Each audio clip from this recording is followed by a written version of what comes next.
एक तो बरसों मेहनत करने के बाद आपको यहाँ पे काउंसलिंग लिस्ट में नाम आया है। यदि आपने एक मिस्टेक की तो आपको यहाँ पे काफ़ी नुकसान हो सकता है तो आपको काउंसलिंग से रिजेक्ट भी कर दिया जाए या आपको आरक्षण का लाभ ना मिले, जिस कारण से आप जो है कि फाइनल लिस्ट से छंट जाए।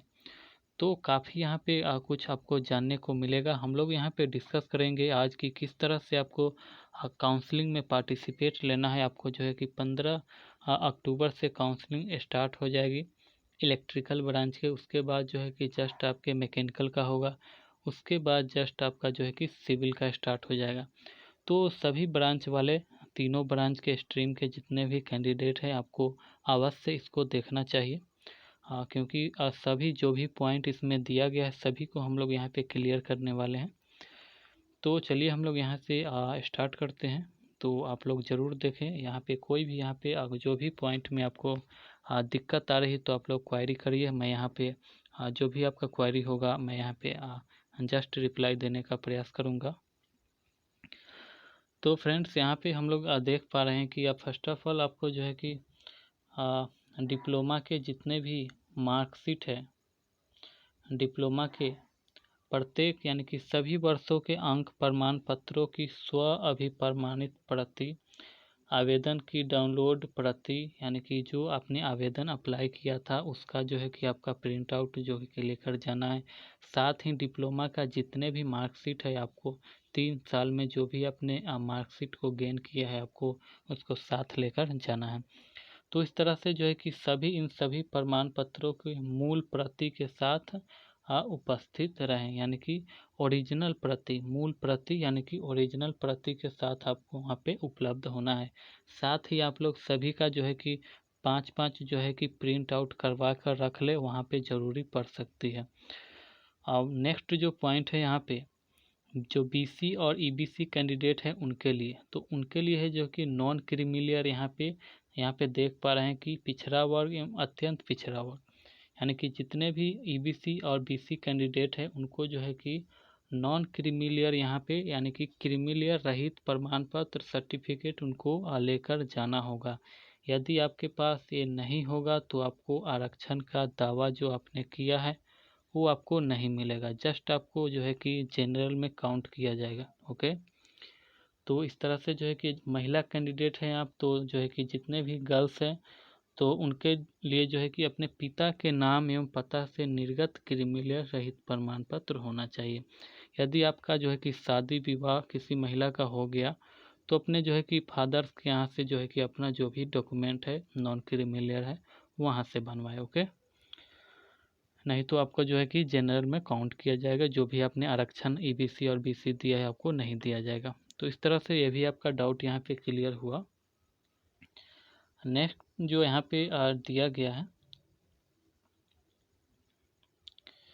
पिछड़ा वर्ग एवं अत्यंत पिछड़ा वर्ग के अभ्यर्थियों के लिए क्रीमिलियर से संबंधित घोषणा पत्र।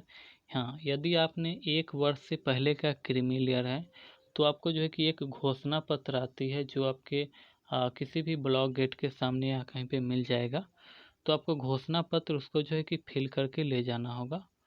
तो इस तरह से यदि आपको अभी भी टाइम है, जिनका काउंसलिंग लेट से है तो अभी आप लोग नॉन क्रीमिलियर बनवा ले, यदि 1 ईयर का पहले का है, जो कि बिहार सरकार के परियोजनार्थ वाला होना चाहिए। ओके, थर्ड जो पॉइंट है यहाँ पे,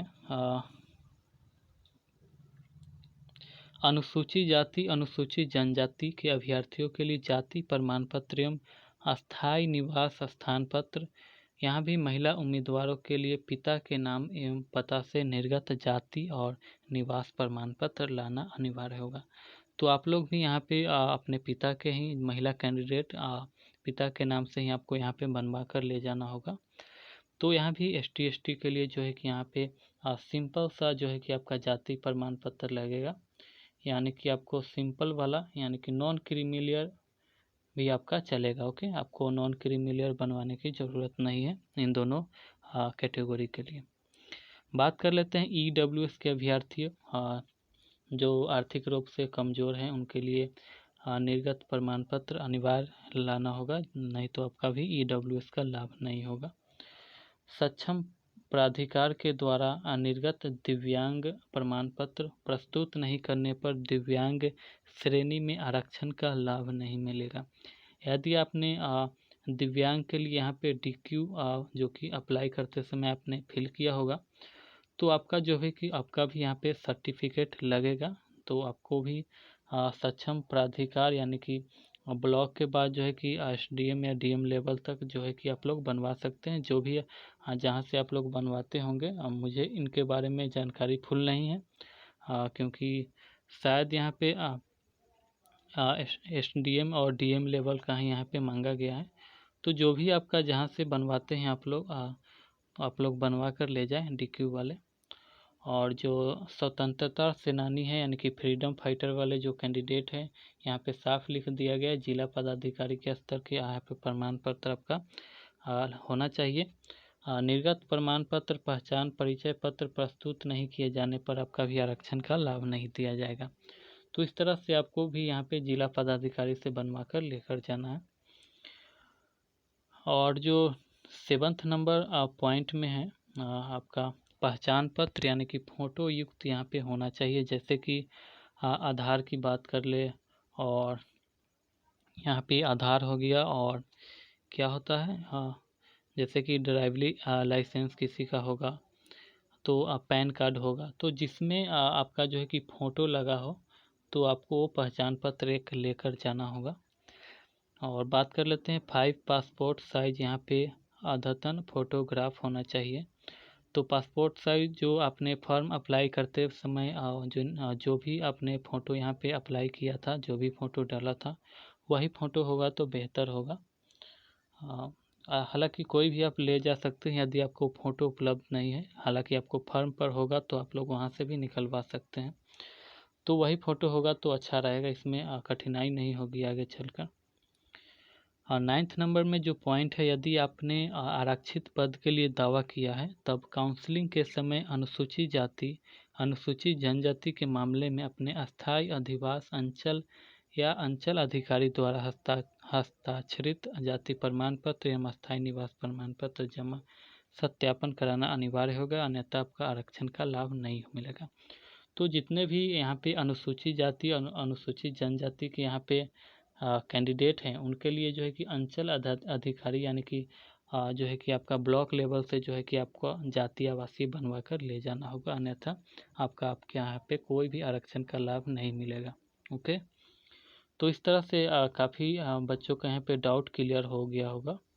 और जो यहाँ पे दिया गया है, पिछड़ा वर्ग एवं अत्यंत पिछड़ा वर्ग की स्थिति में सामान्य प्रशासन विभाग बिहार के पत्रांक इतना इतना के आलोक में बिहार सरकार द्वारा विनिर्दिष्ट विहित प्रमाण पत्र में अपने अस्थायी अधिवास अंचल के अंचल अधिकारी द्वारा हस्ताक्षरित क्रीमीलेयर रहित प्रमाण पत्र की मूल प्रति से सत्यापन कराना अनिवार्य होगा, अन्यथा आपको आरक्षण का लाभ नहीं मिलेगा।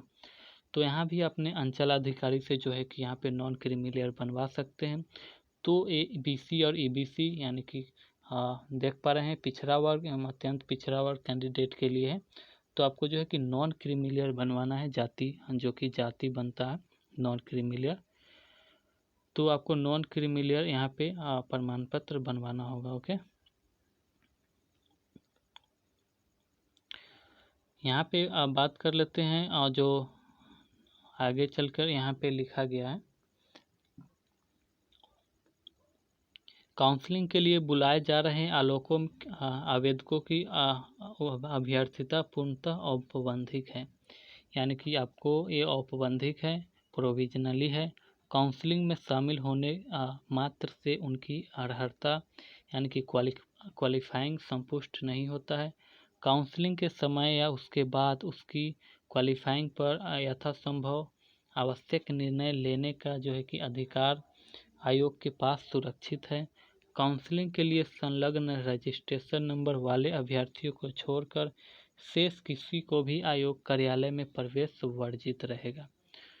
तो यहाँ पे इस तरह से जो है कि आपका किसी को जिनका भी रजिस्ट्रेशन नंबर दिया गया है वो ही इसमें शामिल हो सकते हैं। तो यहाँ पे साफ क्लियर किया गया है।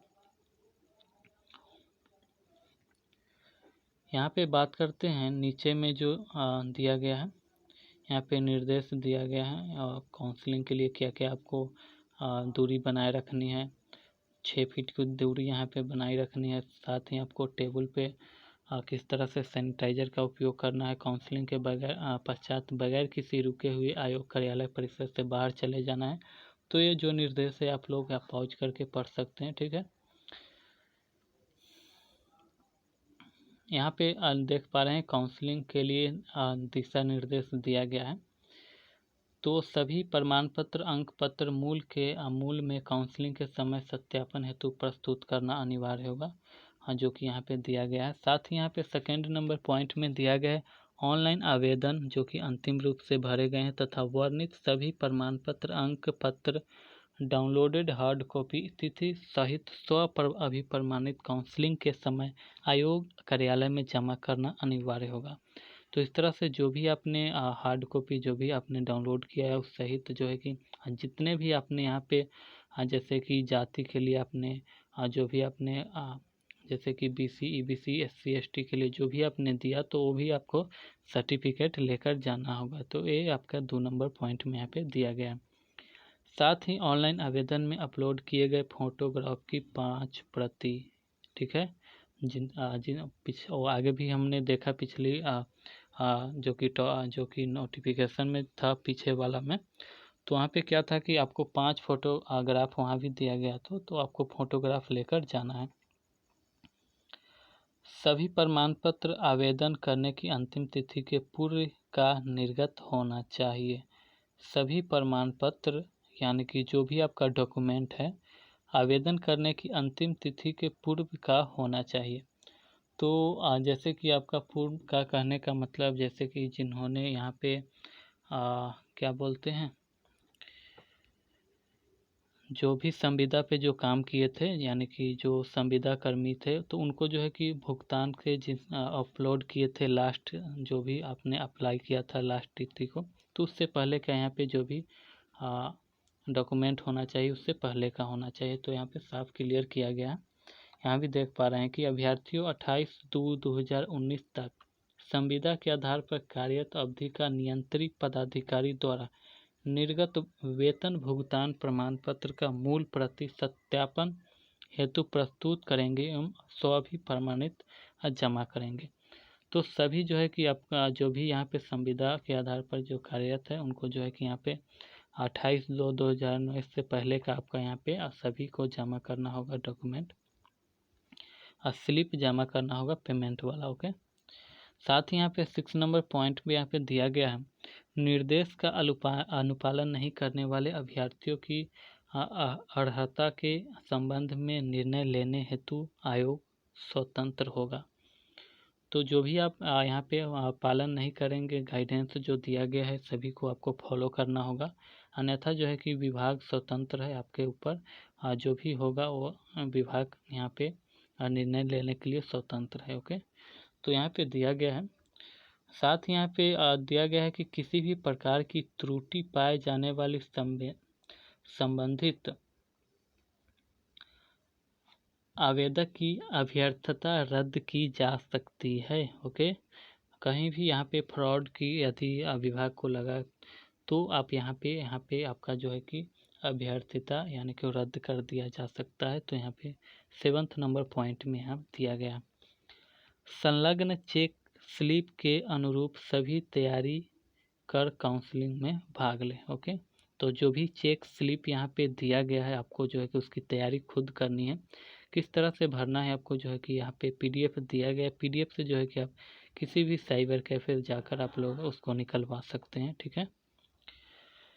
9th नंबर पॉइंट में है अंक सत्यापन प्रमाण पत्र के निर्धारित कॉलम में अभ्यर्थी द्वारा उनके अनुसार प्राप्त होने वाले अंकों को जोड़कर लिखना होगा तथा सभी कॉलम भरकर हस्ताक्षर करना होगा, ठीक है। तो अंक सत्यापन प्रमाण पत्र के निर्धारित कॉलम में अभ्यर्थी द्वारा उनके अनुसार प्रमाण पत्र होने वाले अंकों को जोड़कर लिखना होगा और जो है कि उसके बाद जो है कि जो भी अंक आपका बन रहा है उसको लिखना है, जस्ट उसके बाद जो है कि आपको सिग्नेचर कर देना होगा, ओके।